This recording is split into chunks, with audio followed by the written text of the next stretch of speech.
Yo, Land Cruiser Mika here. Ha, just kidding. This is the first time that I've done this. I'm the first Land Cruiser I've owned. But I've got the floppy mirror thing going on. Let me show you. See, it's floppy. Actually, I've already said disassembling it, but you can see someone gooped it and it just would.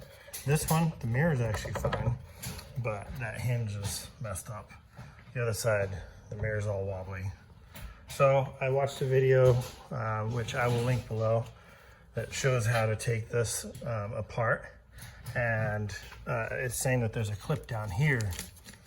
That is actually not the case for the power mirror wire. Mine, this is the true FJ80 clip. Can you see in there? Let's see. And one other note here.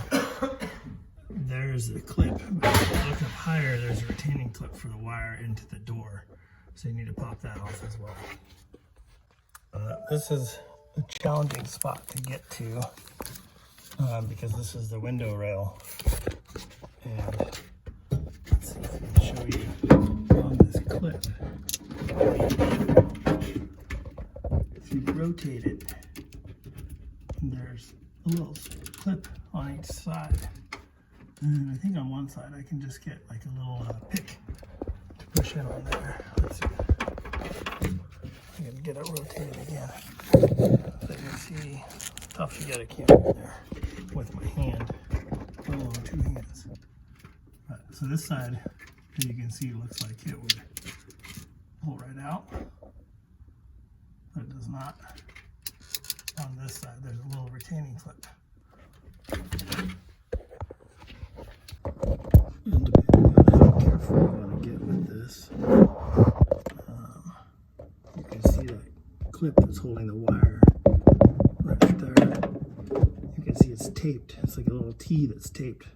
So that's not going to come out even if you pop it. So you have to basically cut the little tape if you want to retain that T-clip, because the wire's too short to come back down. Oops, sorry, didn't mean to make you dizzy.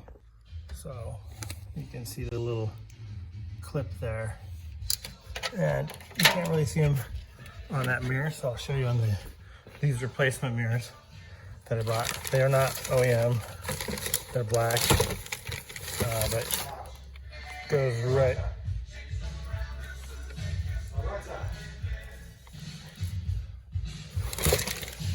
Alexa.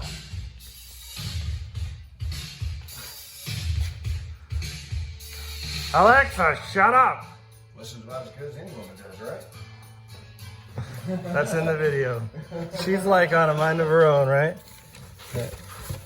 Anyway, so there. So if you had to bust this to get that thing disconnected, you could, because obviously you have the new clip here. But I tried not to break that, and I successfully didn't. Very useful tool for getting up in there. I just kind of pry it up on the inside. Let's see if you can see in there. There's a clip right in there. That's behind the speaker panel, or sorry, the speaker. You gotta pop that out. So the other one showed taking off a clip down here, and it just wasn't moving. So I figured I would pop that out. So that's a little trick. If you have an older, this is a 92 FJ80, not the FZJ or whatever the other variants are. But yeah, the rest of it comes off pretty simply. This panel, where'd it go? This guy here, you can see it's older. I'm always nervous about prying plastic like that, but this is the same as a lot of the other Toyotas.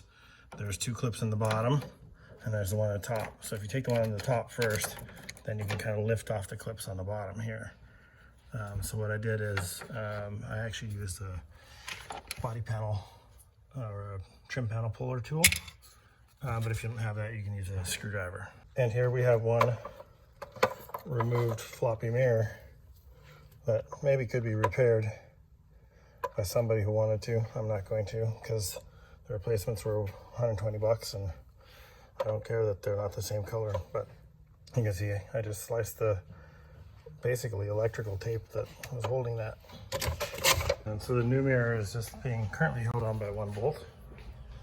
So I could just see how it's gonna go. You see the wires in there, so we'll need to tack it in. But it's slightly longer than the other one, providing much better access should you need to remove it again.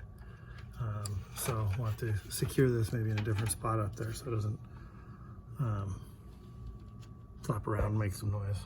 If we even hear it, disrupt the stereo, I guess. So this is how I plan to secure it to the T-clip. I just put a little loop here and I'll slide it up over the clip and then cinch it down from the top side. And now, cable tied in place. So if you get stuck with some of these left in the door, all of them came out except for this one and that one. The way they go into the door panel is they've got to go in here and then set in first. And as you can tell, I'm missing a couple already on that side because I only have 2 from the door. So like this one and probably that one will go back in, which is the one that's there. So this one's missing. But to pull them out, what I use is a screwdriver, a small one, to just kind of get right under that. There's 3 sections to that little plug.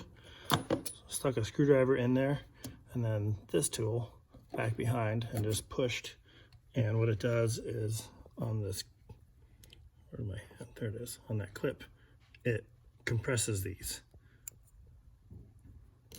So on the back side. All right, let's try it over here. On the back side, when you push this in, it compresses them and it pops it out. And you end up with something like this. I did get a little chip off that side, but it's fine. It's better than breaking the whole thing. Because clips like these from Toyota are probably like $5 each.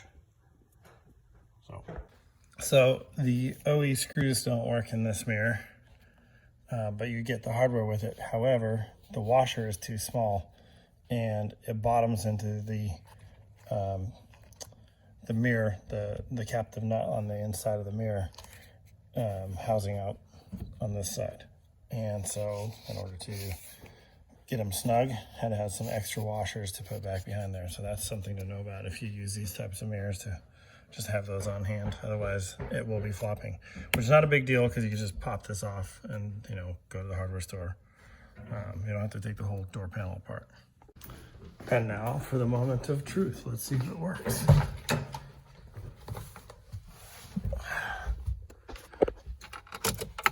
Keys on, mirror to the right. Well, it's not working on the power. Let's try the left side. Well, that doesn't work either. So maybe they just don't work, but the mirror's there. So that's how we remove the mirror on the ones that don't have the clip in this lower position.